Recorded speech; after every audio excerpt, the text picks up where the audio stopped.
While Trump's policies and his administration's take on technocracy didn't exactly reshape the IT industry during his past time in the office, if his approach gains traction again, it could steer some notable shifts. So you might ask, so it's not really good news for IT outsourcing providers who rely heavily on US clients? And the short answer is no, not really. And here is a breakdown of why and what you might expect. And the first one we can't ignore is nationalistic tech focus, meaning that America first would definitely have its impact on IT outsourcing market. Trump's focus on bringing jobs back to US and favoring domestic providers could lead to incentives for local hiring, meaning basically tax breaks for companies and businesses that employ local talent in the US. And we can't ignore public backlash against outsourcing and offshoring, because some US businesses might avoid outsourcing not only because of the directives directly, but because of the patriotic branding, and they want to get that.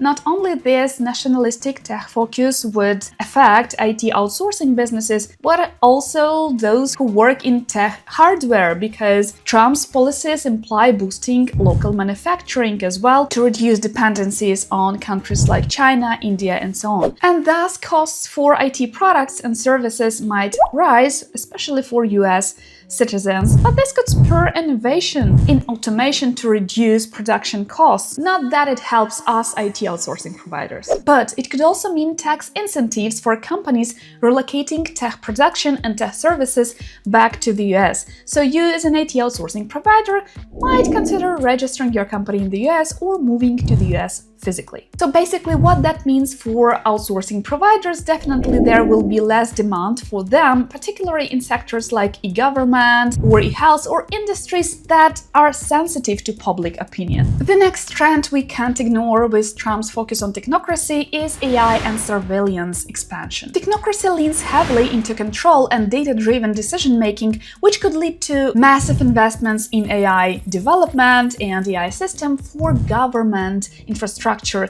meaning healthcare, law enforcement, and immigration. And also growth in surveillance technology, especially on national borders, for border control and national security. And the impact here is simple. It could benefit AI startups, naturally, and cloud service providers, but it could also stir some concerns about data privacy and ethical tech use. However, if you're in AI and cloud service, then you might probably still have your share of the market, because it wouldn't happen over time, US companies replacing their offshore teams with in-house developers. No, it can't be that fast. Amateur opinion here. But now even less pleasant news, and that is stricter regulations on big tech. And Trump has a history of clashing with big tech companies like Twitter and Google. And this will of course affect other IT companies. And basically what does that mean? Antitrust actions that could intensify, forcing big tech to break up monopolistic structures, which could also lead to the crash of the stock market. And we have already seen that the pressure to curb content moderation and emphasis on free speech could alter how platforms operate. And at first sight, it seems like a decentralized tech ecosystem could emerge, giving smaller IT companies and smaller IT players new opportunities. However,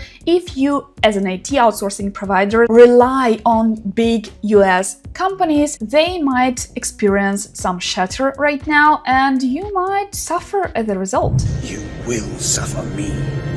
But good news for those in cybersecurity, because the next trend that is foreseen with Trump's focus on technocracy is cybersecurity overhaul, and that comes from data sovereignty concerns. And not only that, but with concerns about cyber threats from China, Russia, whatever other countries, there will be more funding for cyber defense initiatives. And if you're in this sector, it might raise new opportunities for you. But the concern is, again, you might have to be in the US, especially when it comes to cybersecurity in the government sector. But how you can navigate these challenging waters is by partnering with IT companies who build those resilient systems for critical industries. So you might position yourself not as a separate IT outsourcing provider, but as a part of their in-house team. Anyways, it's a golden age for cybersecurity firms and ethical hackers. However, I foresee another problem here, because if policies enforce enforce stricter control over data, for example, data should stay in the US, which we have already seen as data engineering provider, companies might hesitate to outsource their IT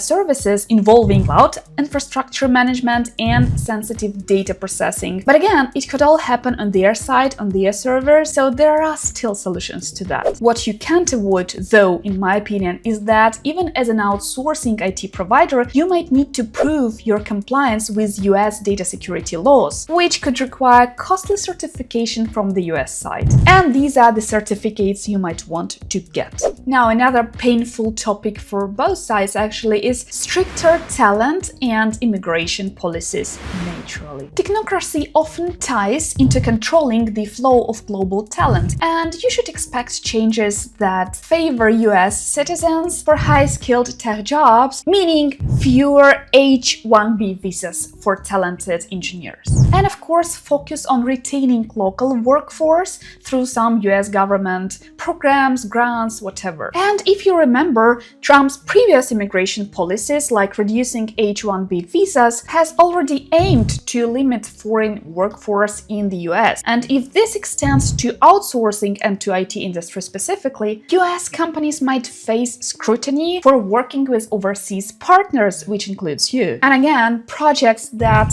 require access to sensitive data or infrastructure may demand on-site only teams, which again makes it more complicated for both sides. So basically that means that outsourcing providers might lose their high-value clients in e-government, e-law, e-health, or finance sector. I warned you that these are no good news for us. And do I need to mention we should expect rising competition from US-based alternatives? Small IT companies, local IT companies in the US might gain momentum to steal your clients from you. I'll be taking that!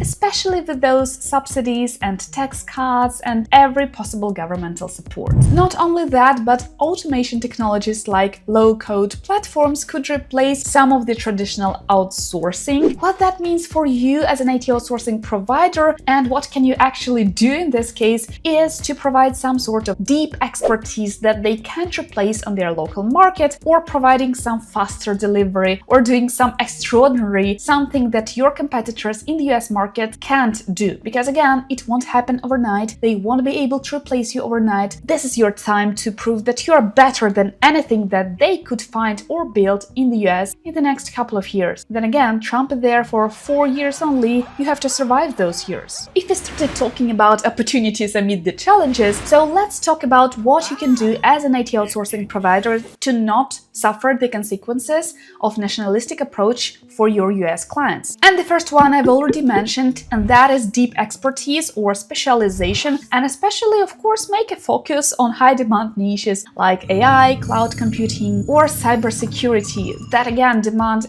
high expertise and they can't be replaced overnight with local providers. And another solution as an IT outsourcing provider, if you have a possibility, register your company in the US and have onshore and offshore teams like hybrid model business. For example, set up US-based teams for client-facing roles and offshore teams for cost efficiency. The third one, again, I've already kind of mentioned that, and that is partnerships. Collaborate with US tech firms to deliver some integrated solutions. You should stand out with your quality and innovation. And what I mean by that is that you should offer something that domestic providers can't provide as of yet. For example, superior quality or faster turnaround. Because let's face it, offshore teams tend to deliver everything faster than in-house teams who feel relaxed and at ease. And we outsourcers are always hungry for new projects, new clients,